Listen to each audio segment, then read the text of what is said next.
Hello Tubesters, it's Gav and welcome to another one of my videos. Another, maybe not so quick, look at this base that I've been building for my Native American figure for the French-Indian Wars of the 1750s. I've had a fair bit of progress, and I just wanted to show you what some of those things that I'd bought, you know, the Mig ferns and the nettles and bits and pieces that I've done to the base. So if you join me down at the workbench, and we'll have a squiz at this base and see how far we've progressed. So I'll see you in a minute. Right guys, thanks for joining me at the bench, and let's have a look at the progress that's gone on with this base. Right, that's a bit of a downward shot. We'll go to the elephant in the room first. Let me see if I can get a tiny bit more view on the subject, and just bear with me a second as I put my readers on because I can't see anything without them. Right, that's better.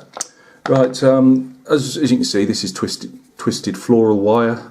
It's had a paint over of Vallejo Vallejo primer, which is light ghost grey, and that's their surface primer.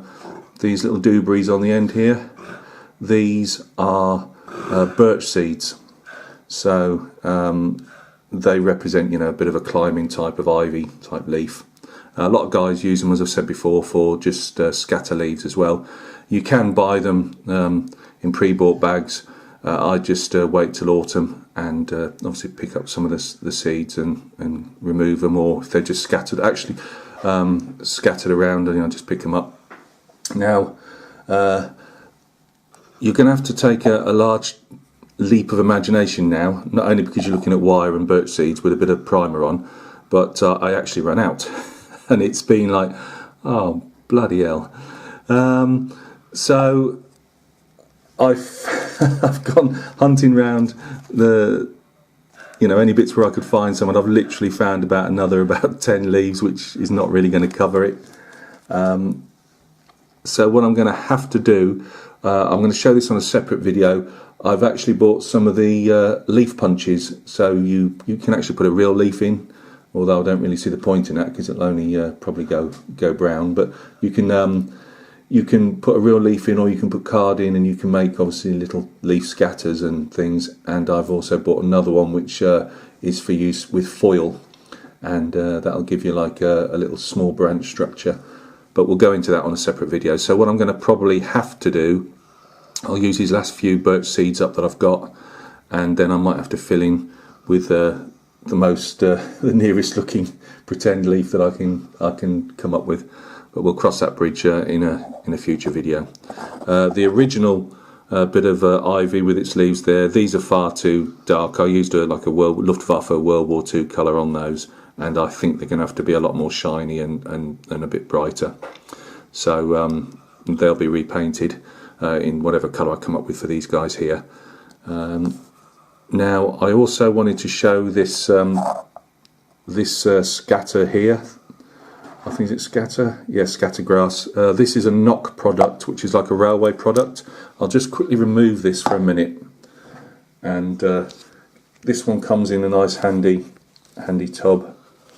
As I say, it's mainly used for railways. I think it's got a railway thing on the front, but I just wanted to show the inside. I think this is some of the best scatter I've ever seen. It's got this, it'll take a static charge nice, and I think they look like 2mm bits, and they will obviously come and stick up, look like grass. And it's got obviously other bits in as well, which I have no idea what. And they've also got some of this like broken dark green stuff up. Now that doesn't obviously have a static value to it, and it'll be a bit loose on the top, but it'll still blend in nice once it's actually stuck into your PVA that you've put on. It's a lovely surface, and you can then, if you want to, you can add taller grass in between, tufts and whatever. So I just wanted to show that. So that's if you're doing any type of diorama, or even war games, larger building piece or something like that, give that a go. That's knock. and you can get it from any railway company, you know, supplier, modelling supplier, whatever. So just wanted to show that because I was really chuffed with how it's come out. I've also made this is also knock static grass. I've made longer bits here. I've got to muck around with them and get them a bit higher. These ones are my standard that I've been using for war games, but I've been buying them from a supplier. I'm not going to mention the supplier, but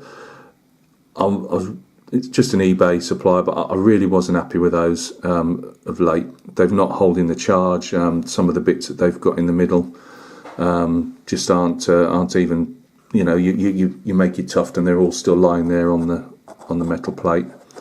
But I've put these in for just obviously some tonal variations. This is the much vaunted fern, or bracken as we'd say over here, from MIG.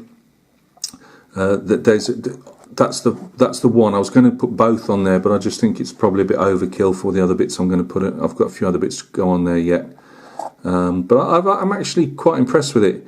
You can get it. It's quite a tough material. Now, what I've done is, you can't really see, but I've gone over the paper that it's made out of with a paint, and I've even done a darker paint on there just to show the stem itself. You know, either do it with an airbrush or like me with a paintbrush. I just couldn't. My airbrush is all boxed up, and I only get it out for when I really need it. So yeah. So no, I do actually quite enjoy doing that. I've covered up the little bit with another grass tuft there, and they give you a few spare ferns around the side, and some that haven't actually, you know, when they're folded over and they've just coming out of the ground.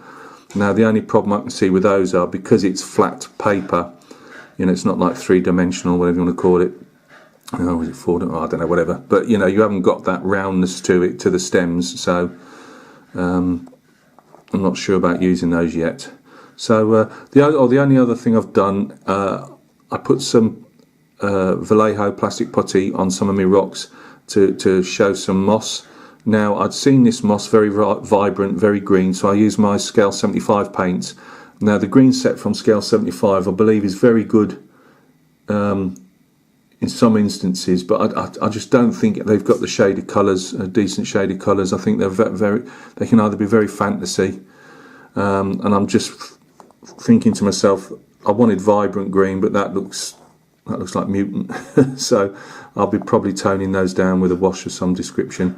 The rocks I've still got to give a last highlight in places too. Painted over the tree roots mostly. So that's the base itself. The other couple of bits I've done is, let's move that to one side. I've made my stinging nettles,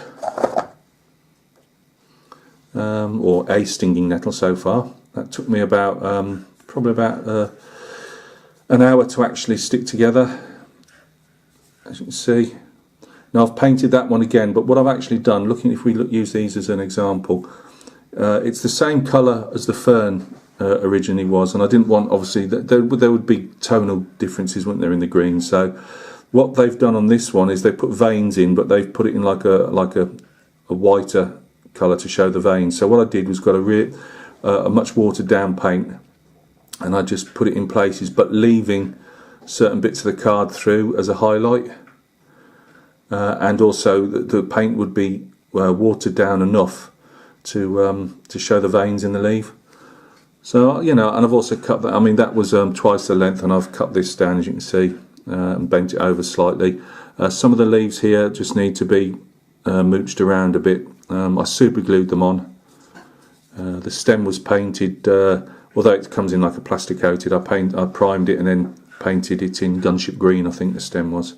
I'm not going to go overboard unless it really shows it isn't highlighting the stem or anything, but we all know that nettles tend to grow in the wild in big bunches, so that'll be, mine aren't going to be in big bunches, £6 a pop to do about 4 or whatever. It's an expensive way to go, so I'll be putting a couple in, and to be honest with you, I'm not bothered if we say that they're nettles or not, you know what I mean. They're just, for me, just some green vegetation that's a bit higher than the low level stuff. So there we go. That's our progress on the base. I put a couple of leatherwork base coats down on the figure. I'm not going to bother showing you because it is just a base coat, and you know, you've seen the figure already, so wait till I've got a bit more progress to show the figure again. But yeah, that's our base.